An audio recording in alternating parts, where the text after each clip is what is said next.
warning: if you ever visit Japan, do not ignore a mirror facing the bed in a hotel room. I never used to believe in things like that. A mirror is just an object. Glass, a thin layer of silver, a wooden or metal frame.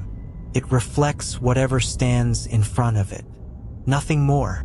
At least, that's what I always thought. Until one night in a small hotel in Tokyo made me question the line between a reflection and something that might actually be standing behind me. I didn't go to Japan looking for thrills or ghost stories. My trip was simple. After several years of working without a real break, I finally gave myself a gift. 1 full week alone. No friends. No packed schedule. No obligation to answer work messages. I chose Japan because I've always been fascinated by its blend of tradition and modernity. A city glowing with neon lights, yet still hiding silent alleyways and ancient shrines between towering buildings. The hotel I picked wasn't luxurious. Just a small business hotel in a busy district, not far from a major train station. The building was narrow and tall, like many structures in Tokyo. The hallway was long, lined with dark, patterned carpet that swallowed the sound of footsteps. The lighting wasn't exactly dim, just slightly darker than normal, enough to feel subdued. My room was on the 8th floor. It wasn't large, but it was clean and organized.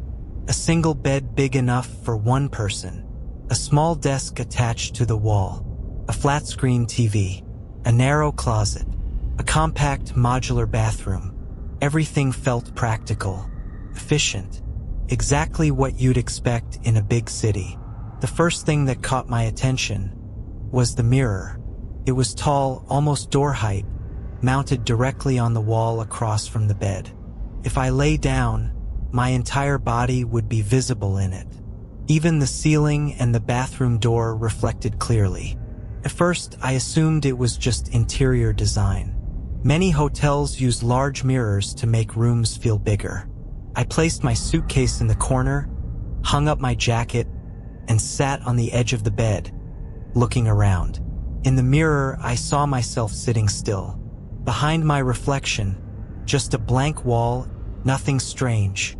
I spent my first day in Tokyo wandering aimlessly. I walked through narrow alleys packed with izakayas, bought canned coffee from a vending machine, and sat in a small park watching people pass by. The city felt alive, but not overwhelming. Even the crowds moved with a kind of order, a rhythm. That night, I returned to the hotel with sore feet and a head full of impressions. I took a long hot shower, letting the steam fill the small bathroom. Afterward, I turned off the main lights and left only the small lamp beside the bed on. The mirror was still there. In the low light, its reflection looked slightly darker than the room itself, as if the space inside the glass absorbed more light than it should. I let out a quiet laugh. Exhaustion does strange things to the imagination. I pulled the blanket up to my chest, checked my phone briefly, then turned off the lamp. Darkness. Not complete darkness. The curtains didn't block the city entirely. A faint blue neon glow seeped through, casting soft silhouettes across the furniture. In that dimness, the mirror became a black rectangle reflecting blurred shapes. I closed my eyes. A few minutes later, I opened them again. I don't know why. I just felt the need to check something. Maybe to make sure the door was locked. Maybe to confirm the air conditioner wasn't making a strange sound. Instead, my eyes went straight to the mirror.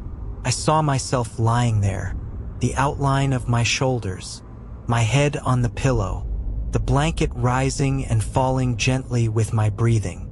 I watched the reflection a few seconds longer than necessary. There was a subtle sensation, hard to explain, like being watched, but from an impossible direction, from inside the glass. I turned my face toward the wall, putting my back to the mirror. The next morning, everything felt normal.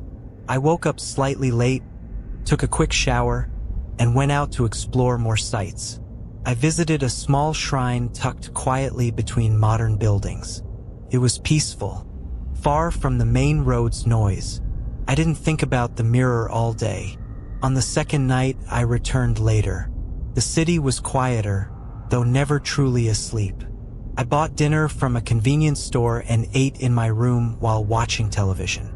Before bed, I stood in front of the mirror to comb my hair.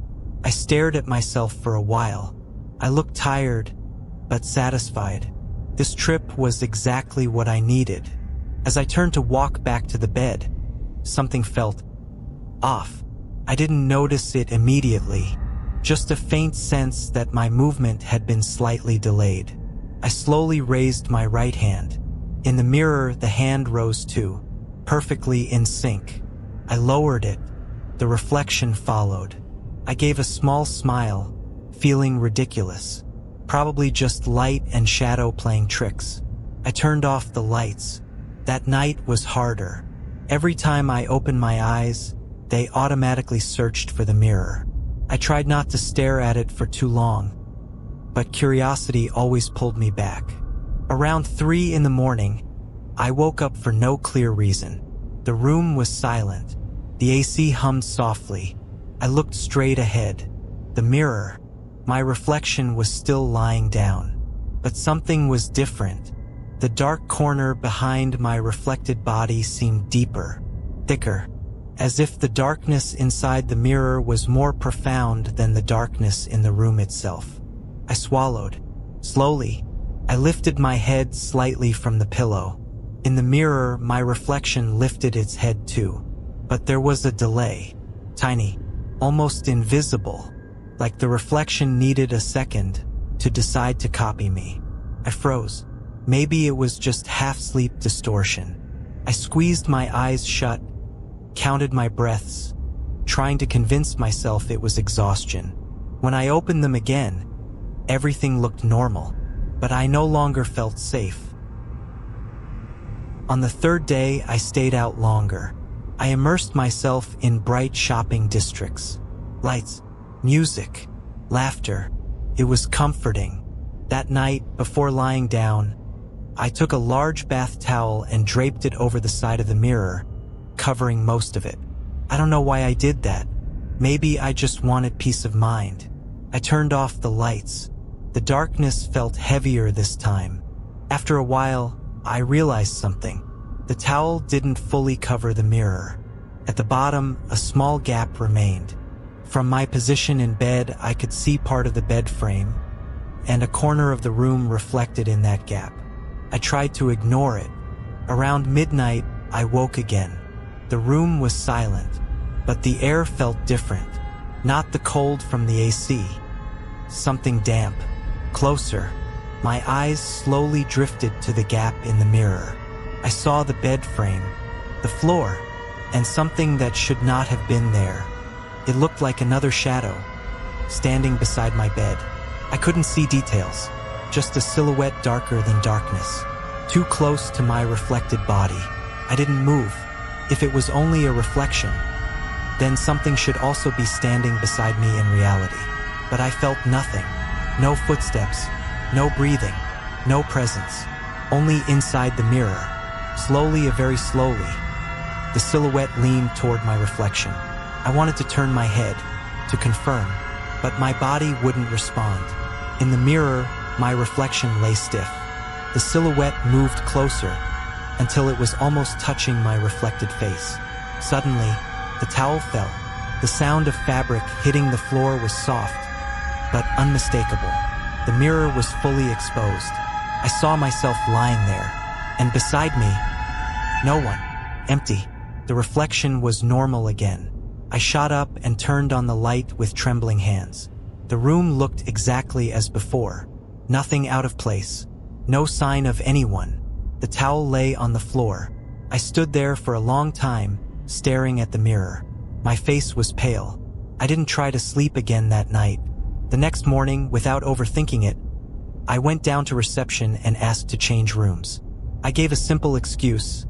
I wasn't comfortable with the layout. The staff politely nodded and assigned me another room on a different floor. The new room was also small, But there was no large mirror facing the bed. The mirror was inside the closet, hidden. That night, I slept peacefully.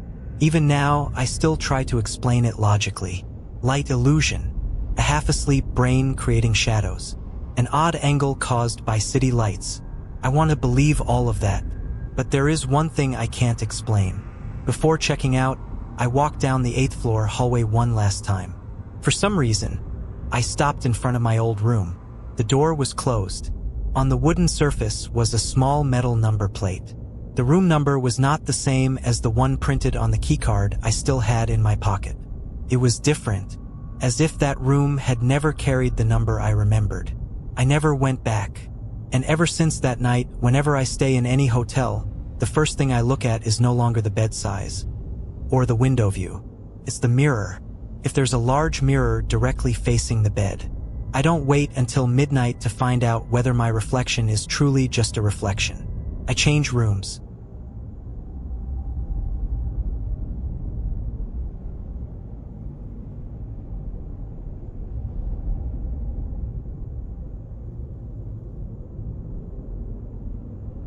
I only understood the meaning of that number after everything happened.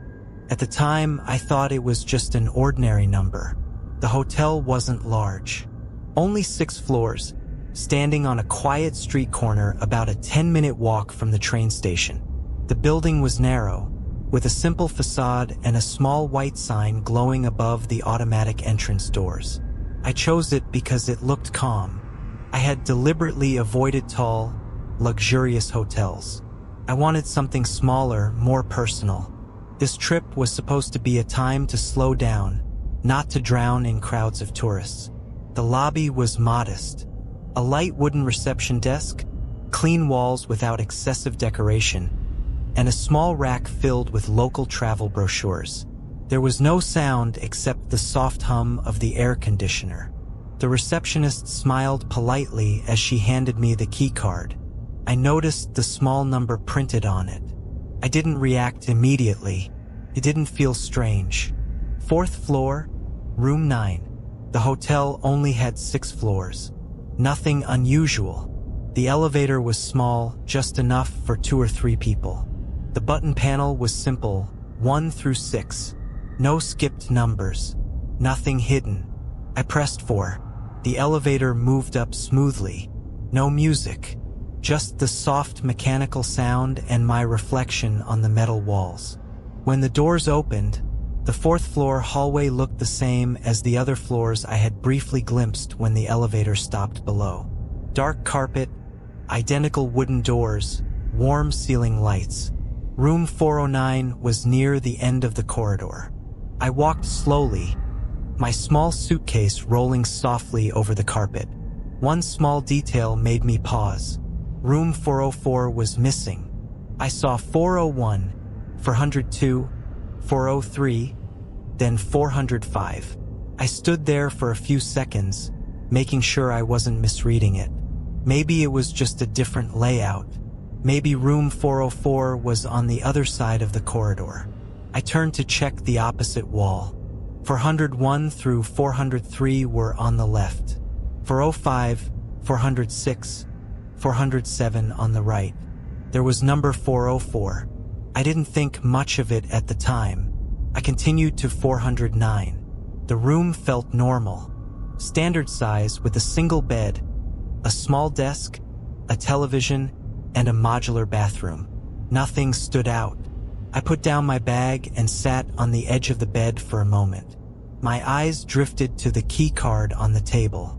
4th floor, ending in 9. I gave a faint smile. An interesting coincidence. Nothing more. The first night passed uneventfully. I went out for dinner at a small restaurant not far from the hotel, then returned before 10. Nothing strange happened. No odd sounds. I slept peacefully. The next morning, as I went down to the lobby to get coffee from the small automatic machine near the reception desk, I saw another guest speaking with the staff. He seemed hesitant to accept the key card he was given. I couldn't hear the conversation clearly, but I saw him point at the number on the card and shake his head slightly. The receptionist kept her polite smile, typed something into the computer, and replaced the card. I didn't know which room number he had originally received.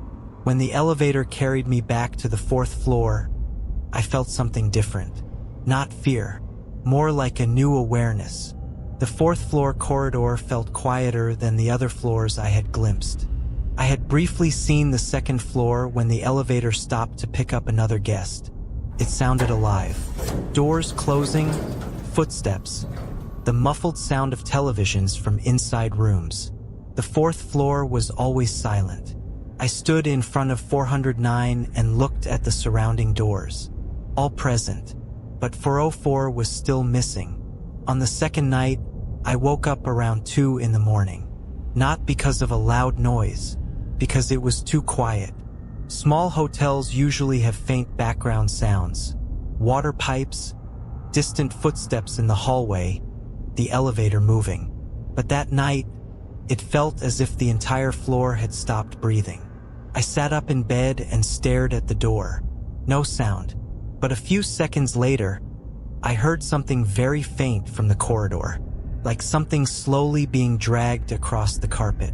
Not footsteps, too soft. I moved closer to the door and pressed my ear against it. The sound stopped. I stood there for a long time. Then I heard a soft click, like a room door opening very slowly. Instinctively, I looked at the gap beneath my door. No shadow of feet passed by. A few minutes later, the sound returned. Faint scrape. Stop. Another scrape. I tried to convince myself it might be late housekeeping or another guest returning late. But one thing made my heart beat faster. The sound always stopped right in front of my door. I could feel it, not clearly hear it, but sense the position, as if something was standing on the other side of room 409's door. I didn't open the door that night. The next morning, I checked the hallway. Empty. The carpet was smooth. No cleaning cart. No signs of activity. I walked toward the elevator and looked at the room numbers again. I stopped between 403 and 405. For a moment, I was certain I saw 404 on the wall. But when I blinked, only 405 remained, as if the number had never been meant to exist. I went down to the lobby and casually asked the receptionist whether all floors had complete room numbering. She smiled just a little too quickly. "Our hotel has 6 floors," she replied politely. I didn't ask again. The 3rd night was the last. Around 3 in the morning, I woke up again. This time not because of scraping sounds, but because of a soft knock, a very light. Once, right on my door. I held my breath. A few seconds later, there was another knock. No one called my name. No human voice. Just 2 separate knocks, spaced strangely apart. I didn't move. Then, in the silence, I heard something that made me completely freeze. The sound of a key card being swiped. Right at my door. A small electronic beep, indicating the card had been accepted. The door handle slowly turned downward. I stared at the door, my heart pounding, but it didn't open. A few seconds later, the handle returned to its original position. Soft footsteps walked away. The next morning, I went down earlier than planned and requested to check out. Before leaving, I glanced at the small board behind the reception desk displaying room statuses. It listed the occupied rooms. 401, occupied. 402, vacant. 403, occupied. 405, vacant. 406, vacant. 407, occupied. 408, vacant. 409, occupied. I stared at the list longer than I should have. There were only 3 occupied rooms on the 4th floor. And 409. There was number 404. There never had been. Since then, whenever I stay at any hotel in Japan, I always check the number on the key card before stepping into the elevator. Maybe it was just a coincidence. I still want to believe that, but I once stayed on a floor that should have been complete, yet felt like there was an empty space that was never meant to be filled. And something on that 4th floor seemed determined to make sure room 409 was never truly alone.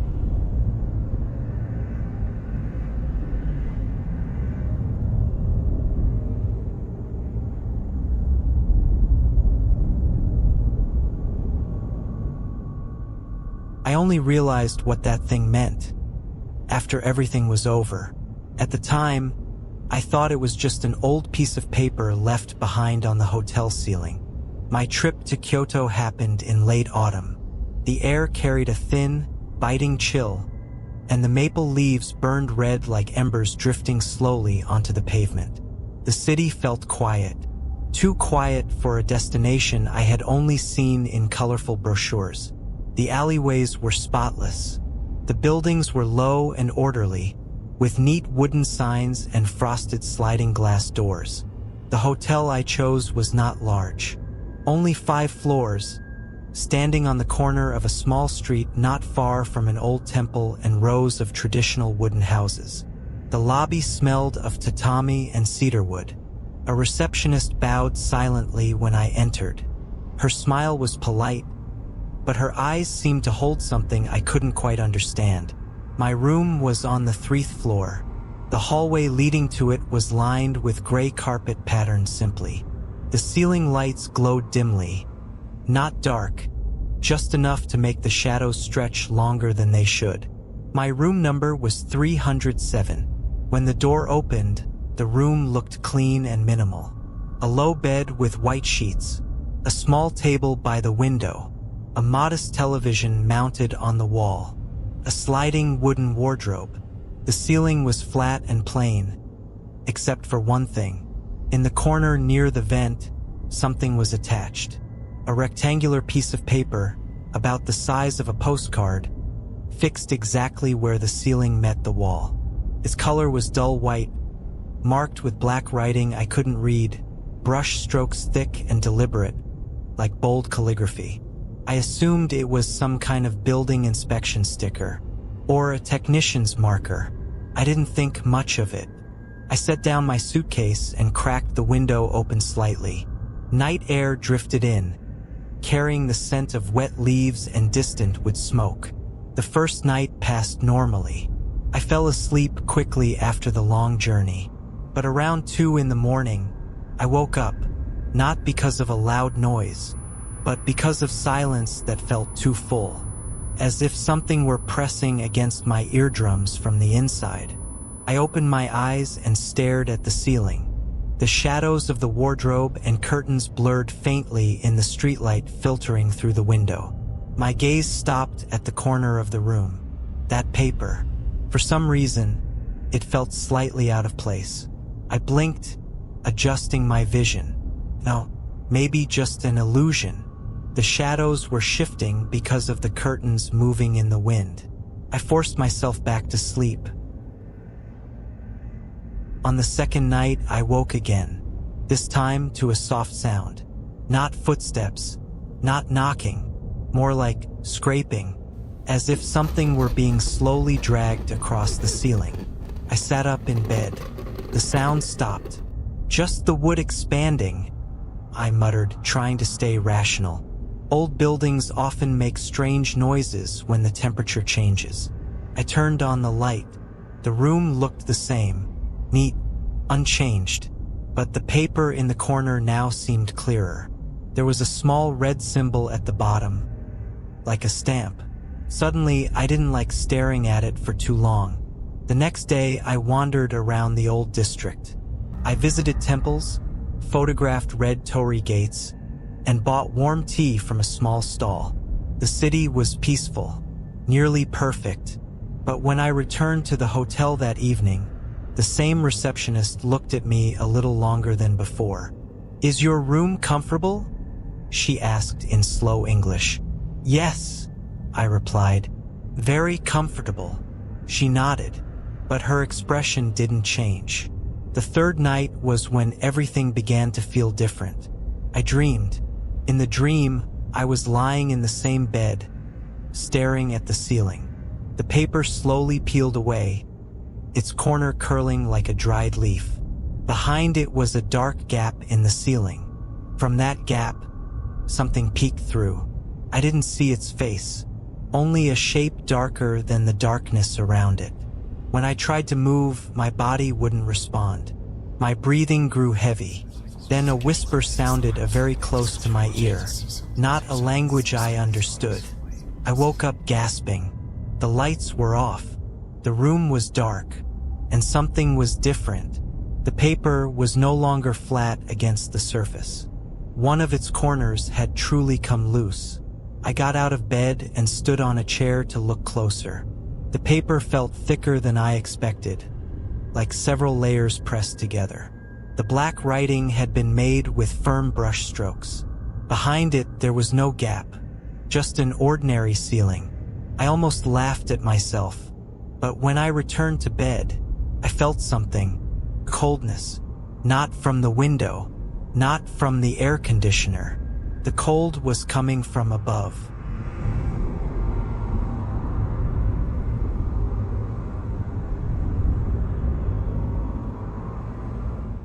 On the night, the sound returned. Soft scraping, like fingernails grazing wood. I didn't open my eyes. I lay still, convincing myself it was imagination. Then my mattress trembled very slightly, as if something light had landed directly above me. I opened my eyes slowly, half-conscious, and saw a faint shadow on the ceiling. The shape was unclear, too thin to be called a figure, too solid to be just a trick of light. It moved, like something briefly caught in the beam of a car's headlights from outside, crawling slowly toward the corner where the paper was attached. When it reached that corner, it seemed to stop, as if restrained by something invisible. I held my breath. A few seconds later, the shadow faded. The scraping sound stopped. The next morning, I went down to the lobby with dark circles under my eyes. The receptionist looked at me again. "Did you sleep well?" she asked. I hesitated. Then I asked, "The paper on the ceiling, what is it for?" For the first time, her expression changed. Her smile thinned. "That is nothing you need to worry about," she answered softly. "It is only protection." "Protection from what?" She lowered her gaze slightly. I didn't ask more. Early the next morning, I checked out and moved to another hotel in a different district. A few days later, I left Japan. I thought it was over, until a few weeks after I returned home. I was unpacking my suitcase when I found a small piece of paper tucked between my clothes, dull white, with black writing, and a small red stamp at the bottom. My hands trembled. I had never touched the paper on the ceiling. I was sure of it. With my heart pounding, I searched for the meaning of the symbols. I compared them to images online, read articles about traditional Japanese beliefs. That was when I learned its name, Fuda, a paper talisman usually issued by a shrine or priest, placed in homes or buildings to ward off or calm spirits. I stared at the paper in my hand. My fingers felt cold, and for a brief moment, I heard a faint scraping sound, not from above, but from inside my own wall.